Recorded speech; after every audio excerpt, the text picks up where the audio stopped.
My name is Charles Leon, and I'm going to talk about the thinking behind creativity. A designer's mind needs to juggle the elements while freewheeling around the possibilities. If logic and rational thinking are so important in the world, why do people strive to be illogical and irrational and create new things? You could define imagination as thinking about things that are not actually present to the senses. Imagination has no commitment to being true or false. You can entertain any proposition even if you know it's a lie. For instance, my car is powered by hamsters.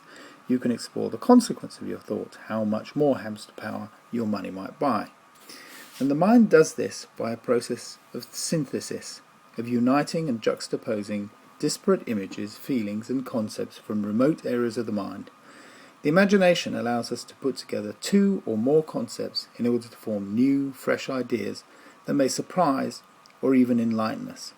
It's a new way to look at familiar things, such as a strawberry mousse.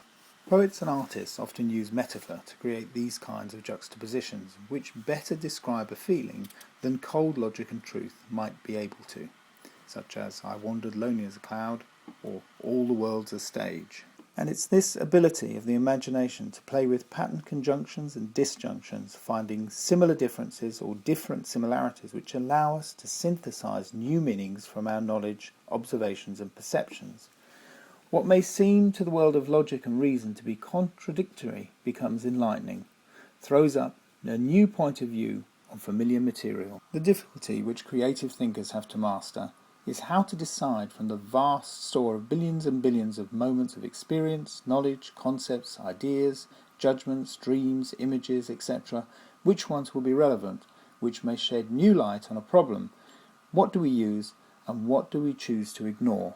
If you can imagine that you're a bomb disposal robot for a moment, then to evaluate the problem is to decide if the price of tea in China or the length of the Amazon is worth including in a solution for defusing a bomb. Then you have to also decide from the billions of possibilities what to ignore. The algorithm would take far too long to work out even if you were a supercomputer, and the bomb would explode. Luckily for us humans, we have a better system. We have something that frames our thinking and our attention. We have something that automatically and quickly allows us to filter the relevant from the irrelevant, and then send us off to find a piece of knowledge, perception or experience to solve the problem. This moderator allows us to deal with the problem without the clutter. This moderator is emotion.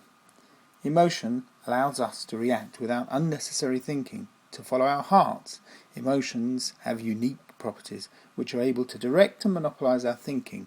Emotions grab our attention. They are at the forefront before any other considerations.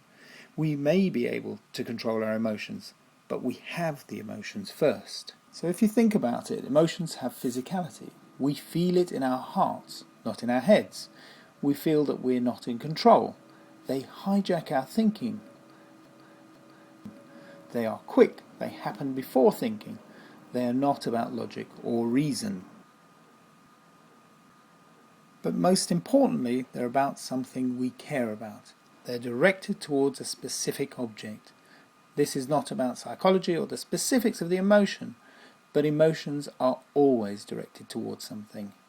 Emotions engage with our beliefs, values and desires. They tend to form them and then to reflect them. If they are strong enough, they will form new beliefs. And a new process of informed emotion begins. It's a kind of shuttle diplomacy. But what emotions have above all is a call to action. This is the spark of creative action, of applying emotion and imagination to problem solving, of directing the mind to find appropriate creative solutions. So that is why emotions, although perhaps complex, are limited in their scope. They can react quickly without being cluttered by millions of bytes of information. They're influenced by and influence our beliefs. Emotions have first charge on our perceptions. They form what might be called our moral compass, our attitude towards the world. The manipulation and use of our emotions and empathy are the key tools that steer the imagination and the vast store of information towards creative solutions.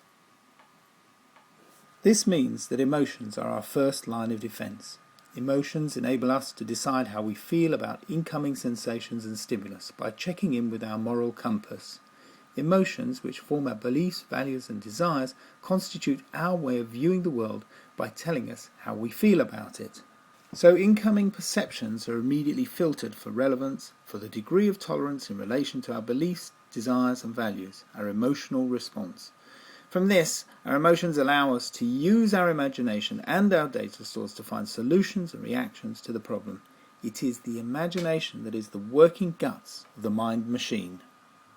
All decision-making involves emotion, albeit emotion with a small e.